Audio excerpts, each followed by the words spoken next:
This is Parahan, and you are listening to The Parahan Show.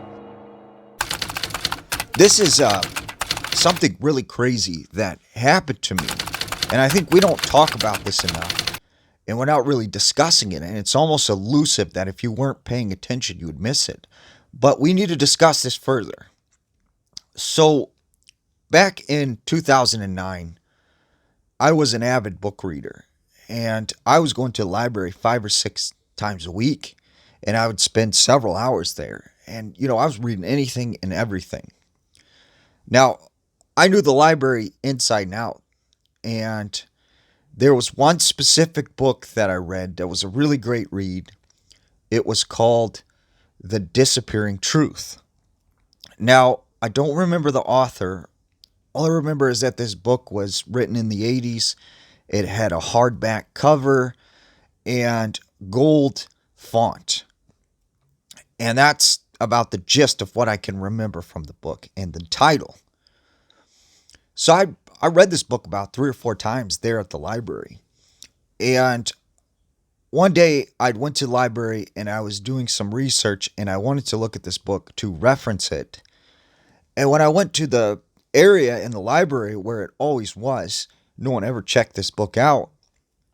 It was not on the shelf, which was no big deal. I figured someone had checked it out and I was going to go find out when it would be returned. So I went to the online catalog and I proceeded to look for the book, and it would tell you the date which it would be returned. But I could not find this book. Yet I had searched for this book before in the catalog and I found it no problem. So I'm like, okay, what's going on? I go over to the librarian and I start talking with her and I tell her, there's this book. I can't find it in the catalog. I was trying to see if it was checked out. I really want to use it for some research that I'm doing. So she proceeds to look for it in her computer in the main database. And she says, I'm sorry, we don't have this book. And I'm like, well, yeah, you did. I checked it out many times. So I know you have this book. And she said, well, no, it's not in the computer system. And if this book had been lost or destroyed, even if that was the case, then we should find it in the main database because we have to keep track of these books for tax and budgetary purposes. So if it's not in the main database, we've never had this book. Well, I always took a picture of the receipts that they would give to me when I would check out books as to when they were due back. So I found the photo in my phone and I said, here, this is a receipt. I have it right here. The book tells it was this library. Here's all the information right here. So you did have this book. And she looks puzzled and is like, this I don't know what's going on because this book should be in the database. If we had this book at any time, it should still be here in the database. And the only way it could be taken off the database would be at the main library, and it would require a bunch of sort of, hoops they would have to jump through. And so she said, because theoretically this book shouldn't exist at this library. So I wouldn't know where it came from if it was there. So she said, you know what, I'm going to look into this. I'm going to talk to the main library and I'm going to see what I can do. And if I find this book and I can get it to you, then, I'll call you. But I'm going to, I'll contact you either way and let you know what I find. So several weeks had passed and I hadn't heard from the librarian. And I happened to be in the library one day, and I asked at the front desk, I said, the librarian was looking for a book for me, and I didn't know if she left a note or if she's here about, me trying to find a book we couldn't find on the shelf. And they said, we're sorry, this librarian is no longer with us.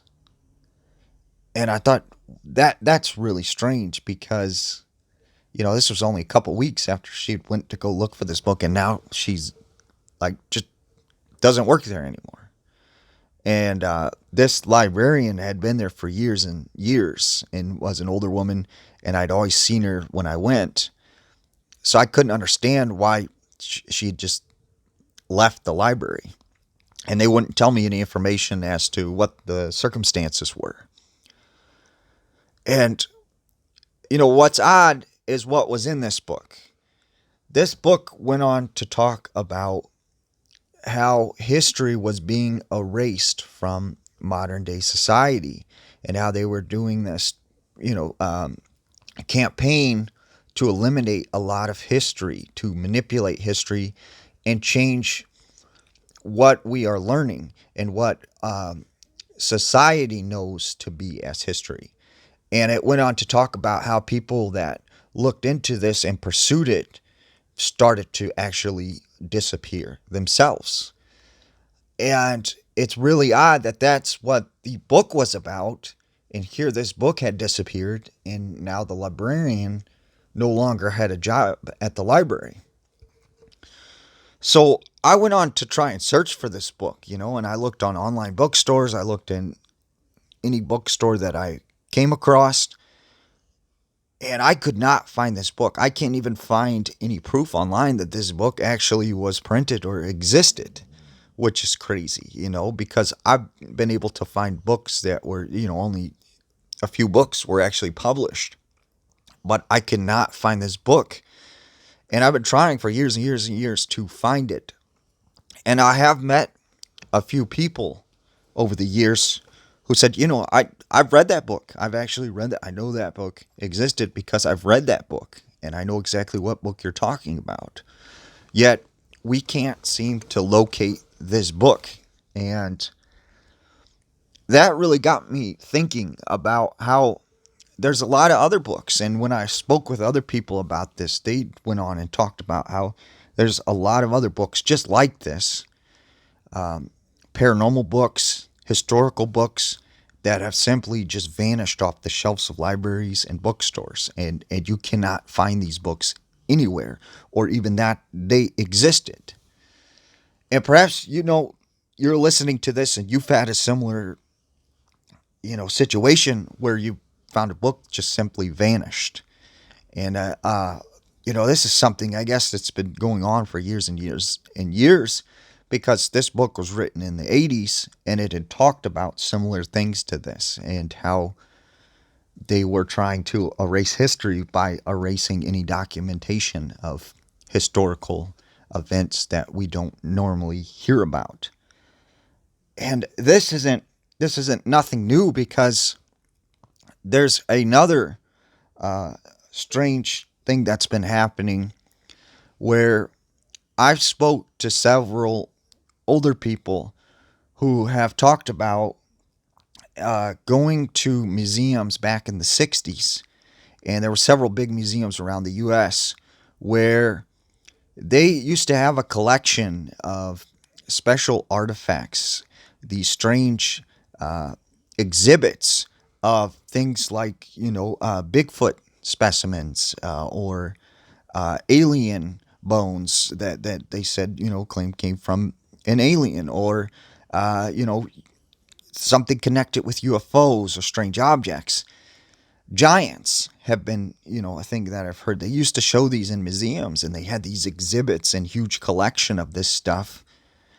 And somewhere around the 70s, this stuff just up and vanished. And one day, I had an opportunity to speak with a curator of a museum.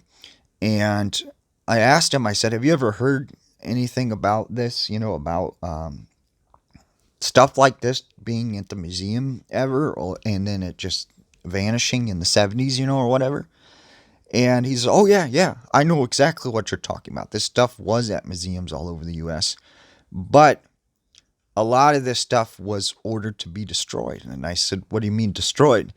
And he went on to tell me that when a museum finds an artifact to be a nuisance to history, meaning that it would cause issues with what is commonly known with historical accuracy, or if this object is considered to be not historical accurate, then they go ahead and just simply destroy these objects and like they just get rid of them. And so a lot of artifacts and historical artifacts have been lost to this process, is what he went on to tell me, and I don't know, I've never, worked in a museum setting, but this is what I've heard from multiple people, that they do this process where if they find an artifact or an object that may cause historical inaccuracies with known history, then they tend to remove these artifacts or objects, and they don't want people causing sort of speculation that history may have been different, or they don't want these to be sold on the black market, so they just tend to dispose of these artifacts or objects. And like I said, I don't know the validity of this. I'm not saying that I'm 100% sold on this idea, but you start to think about it, how much of history has been lost to things like this. How much history, how many historical artifacts have simply been destroyed or erased, and we'll never learn of, and some of these objects that did exist and their validity and credibility. We can't even speculate for ourselves because they're no longer there. And think about it, in the 60s, had they a potentially, some Bigfoot, what was believed to be Bigfoot bones, or an alien, bones, or some sort of alien artifact, could that change what we know about extraterrestrials, what we know about Bigfoot? Could it prove the existence of such things? So that's often bothered me, and something I've always thought about. What is the history that we haven't heard about, that's being erased, and why is this happening? And there's several theories to that, but it does seem as though certain historical, objects and another thing though that I've noticed, which is quite interesting, is that there was a lot of videos, 8-9 years ago that I used to see on YouTube that were evidence of Bigfoot, of UFOs, documentaries, historical documentaries. And these things were taken down from YouTube. And what's interesting to me is anytime I try and post, it seems like a Bigfoot video, of me talking about Bigfoot or anything pertaining to Bigfoot, these videos always get flagged. And I had a video which was trending, and it was getting close to hitting 1 million views. And some of you might have watched this. It was actually security footage in a national park of what appeared to be a family of Bigfoot, and it seemed very believable, very credible. And I was flagged for this video for some sort of copyright, I believe it was, and which was odd because this was public domain. You were allowed to use this for educational purposes, which I was doing. Yet I was flagged for copyright, which I couldn't understand that.